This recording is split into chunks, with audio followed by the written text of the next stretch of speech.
आप देख रहे हैं सुखन लाइव उर्दू अदबी दुनिया का वाहिद चैनल जिस पे आपको अहद हाज़िर के नामवर अदीबों शायरों के इंटरव्यूज़ मुशायरे अदबी मुज़ाकरे और बहुत कुछ देखने को मिल सकेगा।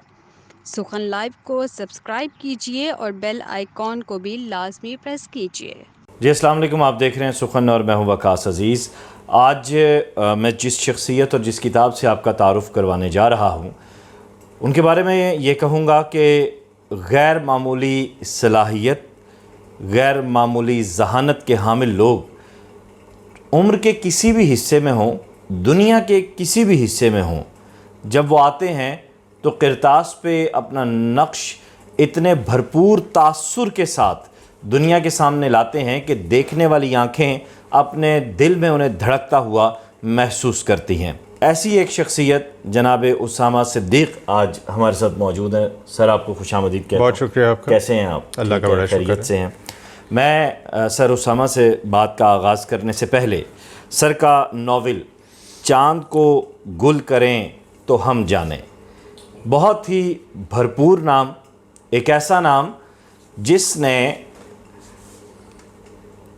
एक ऐसी सेंसिटिविटी की लेवल पे आके मुझे, मेरे दोस्तों को टच किया कि मैं बेइख्तियार, जो किसी को रिक्वेस्ट नहीं भेजता, बात नहीं करता इस तरह, मैंने सर से रिक्वेस्ट की। सर, आपको मुबारकबाद इसकी। बहुत शुक्रिया आपका, और आपका बहुत शुक्रिया कि आपने मेरे से रब्ता किया।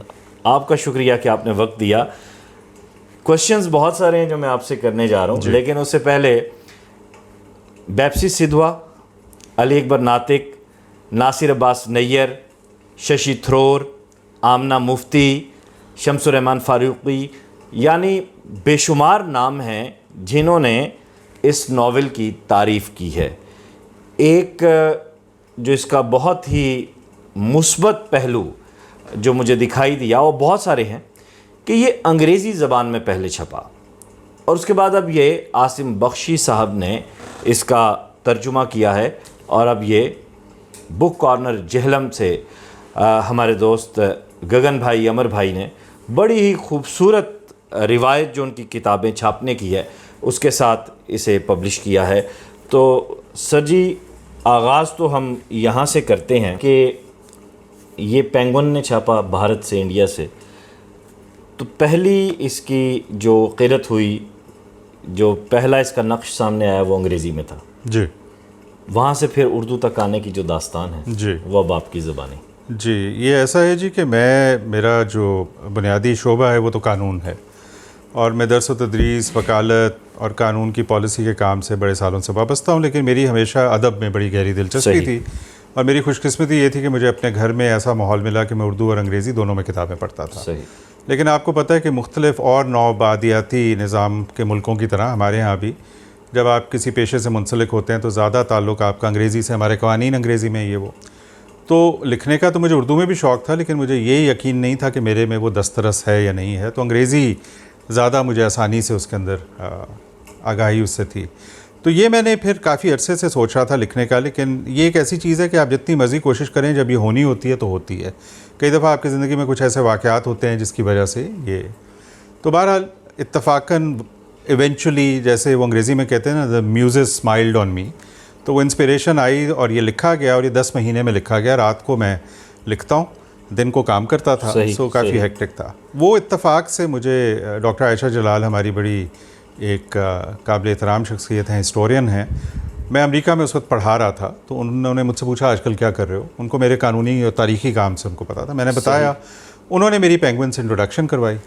वहाँ रंजना सेनगुप्ता, जो कि पिछले हिंदुस्तान के सफ़ीर थे पाकिस्तान में, उनकी अहलिया, उनको बहुत पसंद आई, किताब छपी। उनका आइडिया ये था कि इस किताब में एक उर्दू शायरी की, रोमानियत की एक झलक है, तो आप इसका टाइटल जो है वो आप लें किसी उर्दू शायर से। तो मैं फ़ौरन फैज़ साहब देखना शुरू किया, चूँकि नावल जो हम बात करेंगे ऐसी थीम पे है जो फैज़ साहब से उसका गहरा ताल्लुक़ है।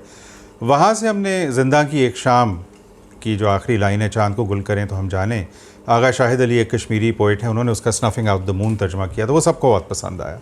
तो अंग्रेज़ी में भी बहुत चला, और जब उर्दू की बारी आई तो हमने वही सोचा कि रखा जाए। उर्दू में क्यों लाया गया? चूँकि मुझे हमेशा से उर्दू से इंतहाई लगाव है, और मैं चाहता था कि ये किताब इस खित्ते के बारे में लिखी गई है, यहाँ के लोगों के बारे में लिखी गई है, तो ये यहाँ दस्तयाब होनी चाहिए। उर्दू की अपनी रीडरशिप है। और फिर उसका तर्जमे के सिलसिले में मुझे आसिम बख्शी साहब से मुलाकात हो गई, जो कि इंतहाई ज़हीन और नफीस शख्सियत हैं। और फिर मैंने और इन्होंने, ज़ाहिर तर्जुमा उनका है, लेकिन चूँकि मैं भी बहरहाल उर्दू में दस्तरस थोड़ी बहुत रखता हूँ, तो हमने काफ़ी इसमें मुशावरत की कि किस तरह से इसको तर्जमा किया जाए, और मैं उनके तर्जमे से बड़ा खुश हूँ। और अब ये किताब उर्दू में बिल्कुल एक मुख्तलिफ़ किताब लगती है। बिल्कुल, मैं उसी जानिब आ रहा था कि अगर आप अंग्रेज़ी नावल्स के कारी हैं, अंग्रेज़ी अदब के कारी हैं आप, तो आपको मल्टी कैरेक्टर्स बहुत ज़्यादा मिलते हैं और बहुत तेज़ी के साथ आपको मल्टी स्टोरीज़ भी वहाँ पर मिलती हैं। यहाँ जब ये तर्जुमा होता है तो फिर वो इम्पैक्ट इसका मौजूद है, वैसे ही तासुर। जी बिल्कुल है। देखें, मैं 80 और 90 की दिहाई में मैंने बहुत सा दुनिया का अदब उर्दू में तर्जमे में पढ़ा है। आपको पता है रूसी अदब अवेलेबल होता जी बिल्कुल, बहुत ज़्यादा। तो अब मुझे हमेशा से एहसास हुआ कि जब आप कोई तर्जमे में चीज़ अंग्रेज़ी में पढ़ते हैं और उर्दू में पढ़ते हैं, तो दोनों की बिल्कुल डिफरेंट कैफियत होती है और दोनों खूबसूरत हैं। मसलन मैंने मैक्सिम गोर्की के, चेखोव के, पुष्किन की बहुत सी चीज़ें, और कई दफ़ा मुझे उर्दू का तर्जमा ज़्यादा बेहतर लगा। अच्छा, मज़े की बात, कुछ हमारे यहाँ तर्जमे ऐसे हैं अंग्रेज़ी से उर्दू में जो मुझे उर्दू अंग्रेज़ी ओरिजिनल से बेहतर लगती है। क्या बात। मसलन गॉल्सवर्दी का एक कहानी है एप्पल ट्री, वो पतरस बुखारी ने तर्जमा की। बड़ा मशहूर नावल है लुइज़ा एम एलकॉट का लिटिल वेमेन, उसका हिजाब इम्तियाज़ अली ने तर्जमा किया। बिल्कुल ऐसे है। मुझे अभी भी वो तर्जमे बेहतर लगते हैं। अच्छा, कई ऐसी आपकी जॉनराज हैं, शिकारियात है, ये जो आपका हॉरर जिसको आप कहते हैं, जैसे आप देखें तो बहुत ज़्यादातर इन दिनों भी बहुत ज़्यादा ये छपा भी वबा के दिनों। जी जी जी बिल्कुल बिल्कुल। मार्कीज़ का, फिर उसके बाद हम देखते हैं रशियन लिटरेचर में माँ, बहुत ज़्यादा स्टोरी उसकी डिस्कस होती है। देखिए, उर्दू में एक वार एंड पीस को देखें बहुत ज़्यादा हुआ, तो ये आपकी बात बिल्कुल दुरुस्त है। उर्दू में एक नगमगी है, उर्दू में एक शायरानापन, उर्दू एक रोमांटिक लैंग्वेज है। तो अगर आपका जो प्रोज़ है उसके अंदर ये कैफियत है, अगर आपका मिजाज इस तरह का है, तो उर्दू बहरहाल एक सुपीरियर ज़ुबान है। बेशक। अच्छा, इसमें आपकी बात से अब बात आगे आ रही है, तो वो जो एक तराजुम के हवाले से एक राय नाजरीन हमेशा देखने में आई है, वो सामा साहब की बात से अब उस बात को आगे बढ़ाते हैं कि जो खुश्की और एक वो डेडनेस, ड्राइनेस आपको ट्रांसलेशंस में, बिल्कुल उमर मैमून की जो ट्रांसलेशंस हैं उनके यहाँ, और फिर जो इस तरह चीज़ें दिखाई देती हैं, यहाँ आपके नावल में वो चीज़ें नहीं हैं। उसमें आया आपकी ज़ाती दिलचस्पी, आप मुतरजम के साथ इन्वॉल्व रहे, ज़बान बयान पे आपने सियाक़ व सबाक़ पे बिल्कुल उसी तरह काम किया? जी बिल्कुल किया। देखिए, मैं तर्जमे को जहाँ तक मैंने देखा, चूँकि मैं जो अच्छे मुतरजम हैं ना उनकी बहुत कदर करता हूँ।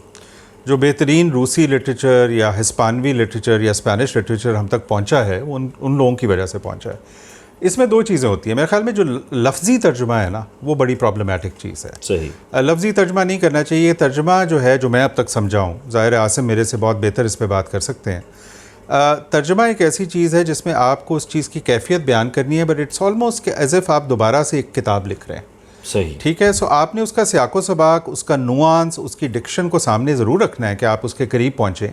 लेकिन जब आप एक और ज़ुबान के उसलूब में आते हैं तो फिर उसकी बहुत सी ज़िम्मेदारियाँ, उसकी बहुत सी चीज़ें हैं जो आपको ज़हन में रखनी है। सबसे इम्पॉर्टेंट बात यह है कि उसका जो नैरेटिव है वो फ़्लो करे, फिल बदीह लगे, और उसके अंदर किसी किस्म का आपको ये ना लगे कि ये जो आप खुश्की की बात कह रहे हैं, या बिल्कुल इल्मियत उसमें से ज़ाहिर नहीं होनी चाहिए। उसमें जो कहानी का निखार है ना, वो खूबसूरती आनी चाहिए। बड़ी खूबसूरत बात है। अब कहानी की जानी बातें हैं तो बड़ी एक दिलचस्प चीज़ मुझे लगी कि 2084 सन 2084 कबल मसीह, वहाँ से आप एक साइकिल को लेकर जा रहे हैं वापस वापस वापस वापस वापस। तो वो ज़रा साइकिल के बारे में ज़रा बताइए। जी, ये नावल जो है ये 6 मुख्तलिफ़ अदवार में है, और ये अदवार एक दूसरे से मुंसलिक नहीं है। सो 2084 कबल मसीह है, मोहनजोदड़ो का ज़माना। अब ज़ाहिर है मेरी दिलचस्पी इसमें क्यों है वो एक अलहदा सवाल है, उस पर आएंगे। फिर गंधारा है 5वीं सदी में, चूँकि अब तक जो तारीख़ है उससे हमें ये पता चलता है कि टेक्सला की जो यूनिवर्सिटी है तकरीबन उसी ज़माने में तबाह की गई। फिर हम आते हैं middle of the Mughal period, Jahangir का ज़माना। जहांगीर का लाहौर से गहरा ताल्लुक़ है, मैं लाहौर से हूँ, सो मेरा जहांगीर से गहरा ताल्लुक़ है। 1857, 2009 जब यहाँ लॉयर्स मूवमेंट और ये सारा मामला चल रहा था, और फिर 2084 नियर फ्यूचर, एक स्पेकुलेशन है हमारे। अब साइंस फिक्शन भी एक चीज़ है, फ्यूचर है, डिस्टोपियाज़ हैं। अब 2084 कबल मसीह, 2084 बाद मसीह, 4000 साल का अरसा है। अब मैंने उसको लिखा इस तरह से है कि मैंने उसको शुरू में करता हूँ माजी से, और मैं एक एक चैप्टर करके हर अहद के अंदर मुख्तलिफ़ किरदार हैं, लेकिन उनकी कहानियों में कुछ चीज़ें मुश्तरक हैं, वो क्या हैं उस पर भी आते हैं। और जब मैं फ्यूचर पे जाता हूँ तो फिर मैं वहाँ से फिर माजी में चला जाता हूँ। सो एक आप समझें कि हम पहिए की शक्ल में जा रहे हैं। चूँकि वक्त के बारे में दो नज़रियात हैं, एक ये है कि लीनियर है, सीधी लाइन में चलता है, एक ये है कि ये दायरवी या सर्कल की तरह या पहिए की तरह चलता है। मुझे कई दफ़ा लगता है, चूँकि मैं तारीख़ पे भी काम करता हूँ, कि हम बहुत सी गलतियाँ और बहुत से इंसानी तजुर्बात बार बार रिपीट करते हैं, ठीक है ना। पाकिस्तान की तारीख़ में तो हम हर 7 साल बाद करते हैं, बिल्कुल, लेकिन बाकी दुनिया की तारीख़ में भी ये चीज़ें होती रहती हैं। अक्सर तो सर 2.5 साल बाद ही हो जाता है। 2.5 साल। सो मुझे सवाल ये था मेरे जहन में कि क्या हमारा इर्तिका बतौर इंसानियत हो रहा है, हम एक माशरे के तौर पे किधर जा रहे हैं, या क्या वो चीज़ें हैं जो हमें हर अहद में मिलती हैं। सो इसलिए मैंने इस नावल को इस तरह स्ट्रक्चर किया। फिर मैंने इसके अंदर जो बुनियादी इंसानी कैफियत हैं, उम्मीद है आपको, खौफ है, मोहब्बत है, नफ़रत है, किसी जुल्म से इनहराफ है, उसके ख़िलाफ़ आवाज़ उठाना है, उनको थीम्स बना के मैंने हर अहद के ऊपर ये लिखा, और ये सिक्लिकल तरीके से लिखा। सो ये इसका स्ट्रक्चर जो है इस लिहाज से काफ़ी मुनफरिद है। सही। अच्छा, ये एक तो बात होगी। दूसरा, अब हम ये देखते हैं कि हमारे यहाँ उर्दू में तारीख़ को अगर कलमबंद किया जाता है तो हमें हमारे इस्लामिक हीरोज़ की या इस्लामिक वॉरियर्स की या फिर पंजाब के जो हमारे वॉरियर्स हैं उनके हवाले से हमें चीज़ें पढ़ने को मिलती हैं। लेकिन तारीख़ को अगर फ़िक्शन की सूरत में अगर हम देखें तो अब मेरा फिर आपसे सवाल ये बनता है कि हम 1947 से बाहर नहीं आते। जी, ठीक है। बहुत कम ऐसा देखने में आया है, और बिलखुसूस आजकल में अगर देखा जाए तो खालिद फ़तेह मोहम्मद के कुछ नावल हैं, या उसके साथ कुछ दीगर लिखने वाले हैं, मोहम्मद इलियास हैं। खैर वो तो चीज़ों को दूसरी तरह से देखते हैं, लेकिन ये अहम नावल निगार हैं, अली अकबर नातिक हैं। लेकिन आपके यहाँ हमें तारीख़ मतलब out of the box touch होती दिखाई दी है, इसकी क्या वजह? देखिए, इसमें कुछ और नाम भी हैं जो मैं लेना चाहूँगा, चूँकि हालांकि इनमें से कुछ चीज़ें मैंने बाद में पढ़ी लेकिन मुझे बहुत पसंद है। मुस्तफ़र हुसैन तारड़ साहब का बहाव है, वाह वाह वाह, जो मुझे बहुत पसंद है। शम्सुर रहमान फारूकी साहब का कई चांद था सरे आसमां, पूरी 1857 की तारीख़ में उस पर। कुर्रतुल ऐन हैदर साहिबा के जो नावल हैं, और आग का दरिया के अलावा गर्दिश रंगे चमन एक इंतहाई, असद मोहम्मद ख़ान साहब की जो कहानी है, क्या बात है, उसमें वो बड़ी खूबसूरत तारीख़ी कहानी लिखते हैं, जो कभी आप देखेंगे कि शेरशाह सूरी के ज़माने में है, कभी शहाबुद्दीन गौरी के ज़माने में है, और वो कभी गियासुद्दीन बलबन के ज़माने में है, कभी मोहम्मद शाह तुगलक के ज़माने में, कम है। ठीक है। और आप ये सही कह रहे हैं कि हिस्टोरिकल नावल या हिस्टोरिकल फ़िक्शन का जो जॉनरा है उसमें बहुत नाम नहीं मिलते। लेकिन मेरा ये ख्याल है कि चूँकि लिटरेचर और हिस्ट्री का बड़ा ताना बाना आपस में मिलता है, और मुझे ज़ाती तौर पे हमेशा से ऐसे नावल जिसमें तारीख़ भी हो, चाहे वो टॉल्स्टॉय प्री रेवोल्यूशन रूल्स के बारे में लिखा के हमें मिलते हैं, काजी अब्दुल सत्तार साहब के, दारा शिको बिलखुसूस जो गालिब है, बहुत बड़ा नावल, आखिरी हवेली बिल्कुल का वो खत। सो हैं, इसका मतलब है लोग हैं। लेकिन ये है कि मज़ीद इसमें लिखने की ज़रूरत है। लेकिन अगर आप the best of global literature देखें, अगर आप चार्ल्स डिकन्स को देखें, तो चार्ल्स डिकन्स का मेरा favourite novel a tale of two cities है, जिसके बारे में कहा गया है कि उसने फ्रेंच रेवोल्यूशन को जिस तरह से कैप्चर किया है, वो तो शायद तारीख़ की किताबों में भी नहीं हुआ। सो मेरे ख्याल में तारीख़ पे नज़र दौड़ाने के लिए भी लिटरेचर जो है, अदब जो है, वो हमेशा से एक बड़ी अहम चीज़ रही है। उसकी वजह क्या है? देखिए, तारीख़ जब आप लिखते हैं उसके बहुत सी क़यूद और पाबंदियाँ हैं। हर जुमले को आपने किसी फुट नोट से, किसी सोर्स से करना है। कई जगह आपके पास ये हवाले नहीं होते, लेकिन आपके पास एक बुनियादी तासुर या बुनियादी आइडिया होता है।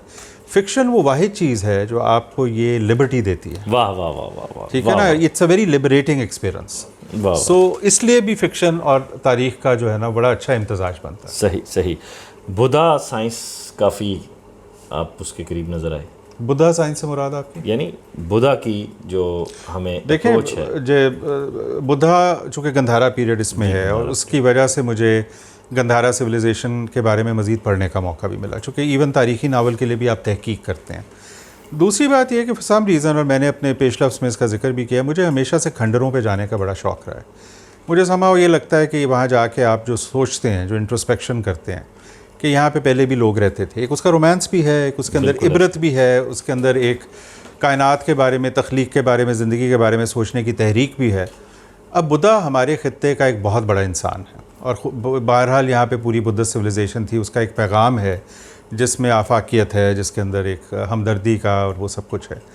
तो एक लिहाज से ये यहाँ ये कोशिश थी कि हम इस चीज़ को ओन करें, चूँकि मैं जब अपनी ज़ात की और अपनी आइडेंटिटी की बात करता हूँ तो मेरी ज़ात का हिस्सा ये 4000 साल हिस्ट्री है।